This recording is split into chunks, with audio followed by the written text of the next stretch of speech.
Hi, I'm Pastor Adrian, Director of the National African American Missions Council, and we want to wish you a happy MLK Day. As we pause to celebrate today the life and legacy of Dr. King, we remember his voice of courage, his strength in brotherhood, and his commitment to righteousness and justice. He once said that darkness cannot drive out darkness, only light can do that. And hate cannot drive out hate, only love can do that. We encourage you today to remember the dream, we encourage you to remember his words, and we encourage you to follow his example. Thank you, and God bless. And help welcome our honored, distinguished guest, the Reverend Dr. Martin Luther King.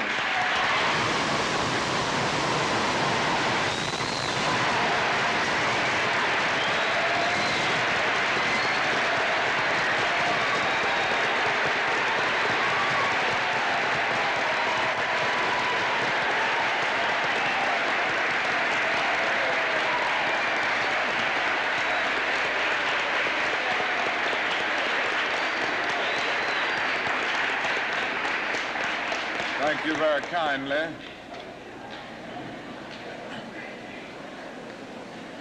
Principal for NAAMC, Mr. Williams, members of the faculty and members of the student body of Barrett Junior High School, ladies and gentlemen. I need not pause to say how very delighted I am to be here today and to have the opportunity of taking a brief break in a pretty busy schedule in the city of Philadelphia to share with you the students of Barrett Junior High School.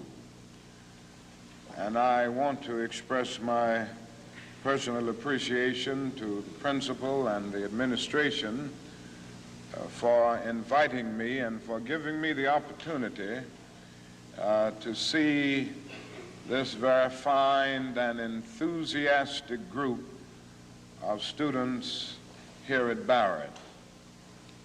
I guess I ought to start out with a commercial, and that is tonight we're going to have a great night in the city of Philadelphia at the Spectrum. Now, I know you've heard of that new impressive structure called the Spectrum. And I know you've heard of Harry Belafonte and Aretha Franklin and Nipsey Russell and Sidney Poitier and all of these other great and outstanding artists. Well, they're going to be here tonight at the Spectrum. And I hope that each of you will go home and tell your parents to be there tonight for this great Freedom Festival. And I hope you will come also, for it will be a great experience. And by coming, you will be supporting the work of the civil rights movement. Now that I've gotten the commercial out of the way, I'll move on and say some things that I want to say very briefly. And I'm being very honest, I'm going to be brief because I have other engagements. I don't have a tradition of being brief all the time. You know, I'm a Baptist preacher, and we can talk a long time. But I'm going to really be brief today. I want to ask you a question, and that is, what is in your life's blueprint? This is the most important and crucial period of your lives, for what you do now and what you decide now at this age may well determine which way your life shall go. And whenever a building is constructed, you usually have an architect who draws a blueprint. And that blueprint serves as the pattern, as the guide, as the model for those who are to build the building. And a building is not well erected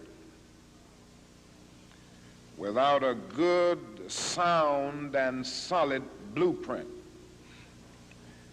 Now, each of you is in the process of building the structure of your lives.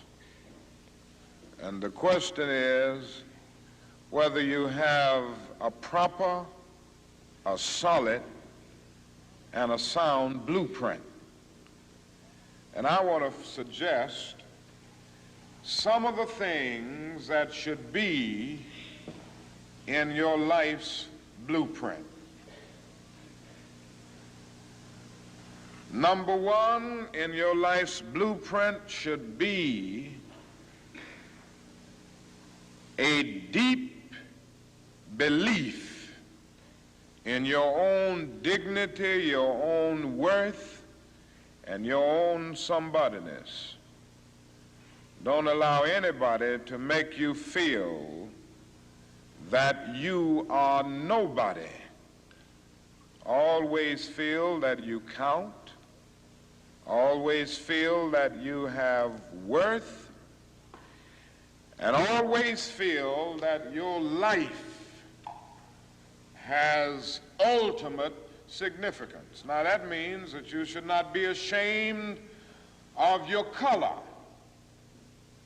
You know, it's very unfortunate that in so many instances our society has placed a stigma on the Negro's color.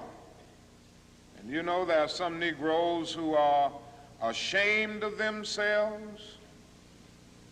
But don't be ashamed of your color. Don't be ashamed of your biological features.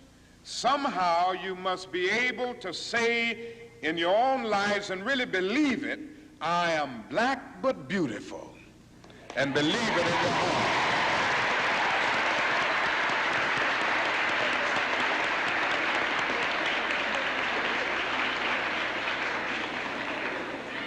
And therefore, you need not be lured into purchasing cosmetics advertised to make you lighter. Neither do you need to process your hair to make it appear straight. I have good hair, and it is as good as anybody else's hair in the world, and we've got to believe that.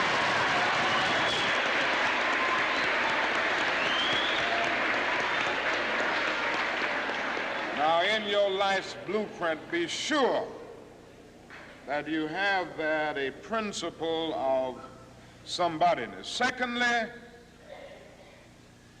in your life's blueprint, you must have as a basic principle the determination to achieve excellence in your various fields of endeavor. You're going to be deciding as the days and the years unfold what you will do in life, what your life's work will be. And once you discover what it will be, set out to do it and to do it well. And I say to you, my young friends, that doors are opening to each of you. Doors of opportunity are opening to each of you that were not open to your mothers and to your fathers. And the great challenge facing you is to be ready to enter these doors as they open. Ralph Waldo Emerson, the great essayist, said in a lecture back in 1871 that if a man can write a better book or preach a better sermon or make a better mousetrap than his neighbor, even if he builds his house in the woods, the world will make a beaten path to his door. That hadn't always been true, but it will become increasingly true. And so I would urge you to study hard, to burn the midnight oil. I would say to you, don't drop out of school, and I understand all of the sociological reasons why we often drop out of school. But I urge you, in spite of your economic plight, in spite of the situation that you are forced to live so often with intolerable conditions, stay in school. And when you discover what you're going to be in life, set out to do it as if God Almighty called you at this particular moment in history to do it. And just don't set out to do a good Negro job, but do a good job that anybody could do. Don't set out to be just a good Negro doctor, a good Negro lawyer, a good Negro school teacher, a good Negro preacher, a good Negro barber, a beautician, a good Negro skilled laborer. For if you set out to do that, you have already flunked your matriculation exam for entrance into the University of Integration. Set out to do a good job and do that job so well that the living, the dead, or the unborn couldn't do it any better.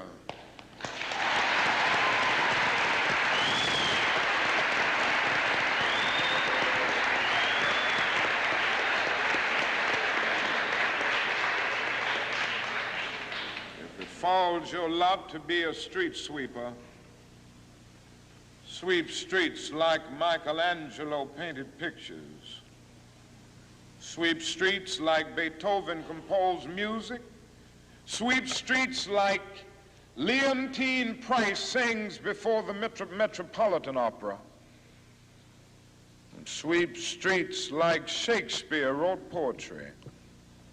Sweep streets so well that all the host of heaven and earth will have to pause and say, here lived a great street sweeper who swept his job well.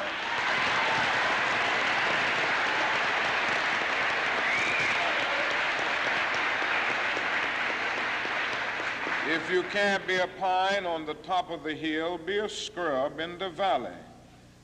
But be the best little scrub on the side of the rill. Be a bush if you can't be a tree. If you can't be a highway, just be a trail. If you can't be the sun, be a star. For it isn't by size that you win or you fail. Be the best of whatever you are.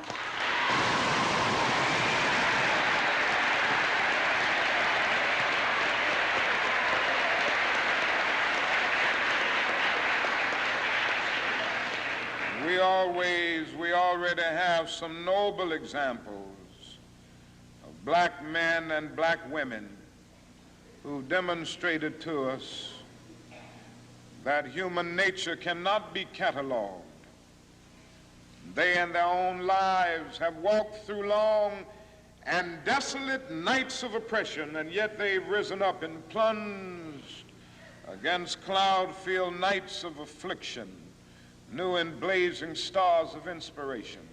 And so from an old slave cabin of Virginia's hills, Booker T. Washington rose up to be one of America's great leaders. He lit a torch in Alabama, and darkness fled in that setting. Yes, you should know this because it's in your own city. From a poverty-stricken area of Philadelphia, Pennsylvania, Marion Anderson rose up to be the world's greatest contralto, so that a Toscanini could say that a voice like this comes only once in a century. And Sibelius of Finland could say, my roof is too low for such a voice, from the red hills of Gordon County, Georgia. And the arms of a mother who could neither read nor write, Roland Hayes rose up to be one of the world's great singers and carried his melodious voice into the palaces and mansions of kings and queens. From crippling circumstances, there came a George Washington Carver to carve for himself an imperishable niche in the annals of science. There was a star in the diplomatic sky, and then came Ralph Bunce, the grandson of a slave preacher, and he reached up and grabbed it and allowed it to shine in his life with all of its scintillating beauty. There was a star in the athletic sky, Then came Jackie Robinson in his day, and Willie Mays in his day with their powerful bats and their calm spirits. Then came Jesse Owens with his fleet and dashing feet. Then came Joe Louis and Muhammad Ali with their educated fists. All of them came to tell us that we can be somebody, and to justify the conviction of the poet, fleecy locks and black complexion cannot forfeit nature's claim. Skin may differ, but affection dwells in black and white the same. And if I were so tall as to reach the pole, or to grasp the ocean at a span, I must be measured by my soul. The mind is the standard of the man. And finally,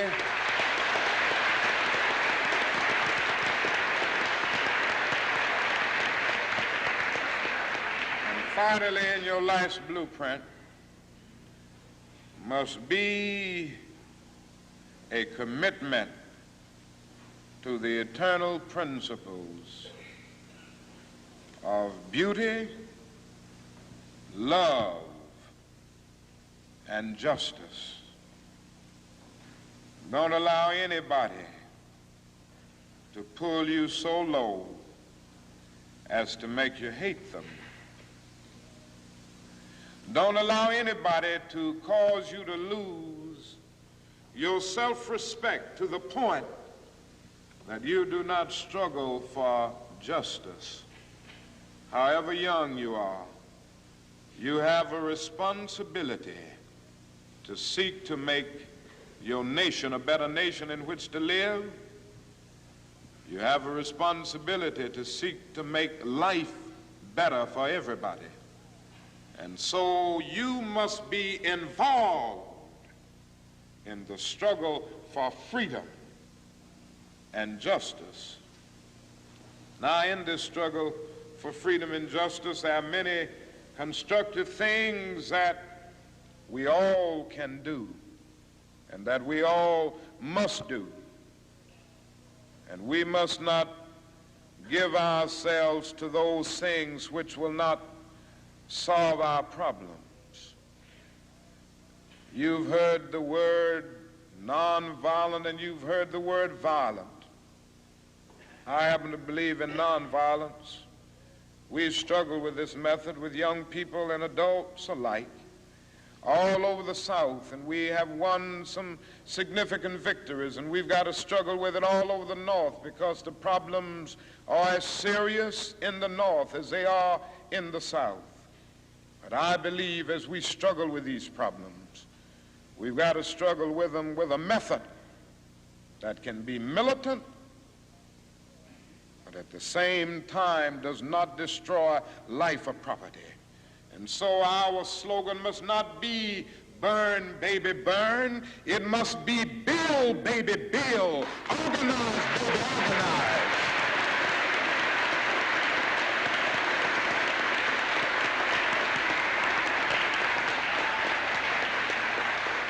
Yes, our slogan must be learn, baby, learn, so that we can earn, baby, earn.